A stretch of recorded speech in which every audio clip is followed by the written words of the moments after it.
in the mystical heart of ancient Tuscany, where the cypress trees stand sentinel over rolling hills, the Etruscan civilization bloomed like a rare and splendid flower. Its city-states, each a masterwork of art and architecture, were spread like stars across the night sky. Tarquinia with its regal necropolises, Veii, rich in its rivalry with Rome, and Volterra, where the alabaster gleams in the sun. Kings such as Lars Porsena of Clusium wielded power with a blend of religious mystique and political savvy.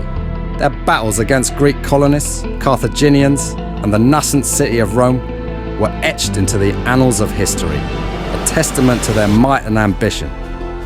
Yet, the Etruscans, for all their glory, could not withstand the tide of time and change.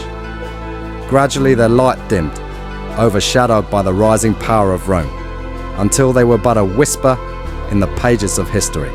In the central heartlands of Latium, the story of Rome begins not with a city, but with a people, the Latins. From the legendary founding by Romulus and Remus, suckled by a she-wolf, to the establishment of a kingdom that would eventually repel the Etruscans and dominate its Latin neighbours, Rome's ascent was both storied and turbulent. The early Roman kings, some historical, others lost to myth, laid the foundations of a civilization that would one day rule the known world. Yet these were not just the stories of men like Numa Pompilius, who brought laws and religious rights, but also of a people who, through their struggles with Etruscans, Samnites and Greek city-states, forged the identity of a republic and an empire. To the south, the sparkling waters of the Mediterranean saw the rise of Magna Gracia, a collection of Greek colonies that dotted the coastline of southern Italy. Here in cities like Syracuse, Tarentum and Neapolis, Greek culture flourished. Philosophy, art and democracy found a second home under the Italian sun. These city-states, ruled by tyrants like Dionysius of Syracuse and later Pyrrhus of Epirus, were centres of learning and culture. However, their Greek identity also meant inevitable conflict with the expanding Roman Republic. The Pyrrhic War, named after Pyrrhus himself, epitomized this struggle. A costly victory for the Greeks, but ultimately a path to their decline and assimilation into the Roman domain. The rugged landscapes of south-central Italy were home to the Samnites, a group of tribes renowned for their martial prowess and fierce independence. Their towns, like Beneventum, were strongholds of resistance against Roman expansion. The Samnite Wars, a series of brutal conflicts, reflected the clash of two growing powers in Italy. Despite their valor and tactical innovations, the Samnites eventually succumbed to the might of Rome, their spirit and military prowess absorbed and integrated into the Roman legions. In the north, the Iron Age saw a new force enter the stage, the Celts, or as the Romans called them, the Gaul. These tribes, with their distinctive culture, language and warfare, migrated southwards across the Alps, settling in the Po Valley. Cities like Mediolanum, modern-day Milan, became centres of Gallic life in Italy. Their warriors, fierce and formidable, posed a significant threat to Rome, famously sacking the city in 390 BC.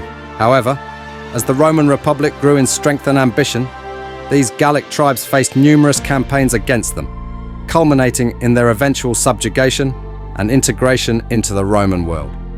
Meanwhile, the Umbrians, residing in the Verdant heart of Italy, bore witness to the shifting tides of power. Theirs was a less warlike existence, more inclined towards agriculture and trade, while they did engage in skirmishes with neighbouring peoples, including the Etruscans. Their eventual absorption into the Roman Republic was a relatively peaceful transition, marking the end of their distinct cultural and political identity. The early chapters of this era also saw the Villanovan culture, considered the progenitor of the Etruscan civilization. Originating in the first millennium BC, these people laid the early foundations of what would become one of Italy's most fascinating cultures. Their settlements, characterized by their distinctive biconical urns and metallurgy, gradually evolved into the Etruscan cities that would dominate the landscape of central Italy.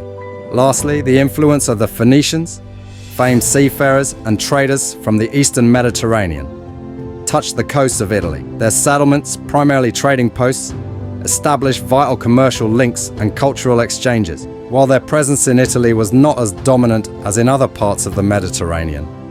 The interaction between the Phoenicians and the native Italic peoples played a role in the cultural tapestry of the region.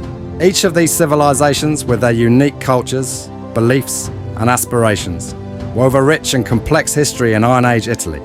They were peoples of war and peace, art and commerce, each contributing a vital thread to the tapestry that would become the backdrop for one of history's greatest empires, Rome. Their legacies, though often overshadowed by the Roman narrative, remain an integral part of the cultural and historical heritage of Italy and the wider Mediterranean world. Thanks for watching, history enthusiasts, or watching history.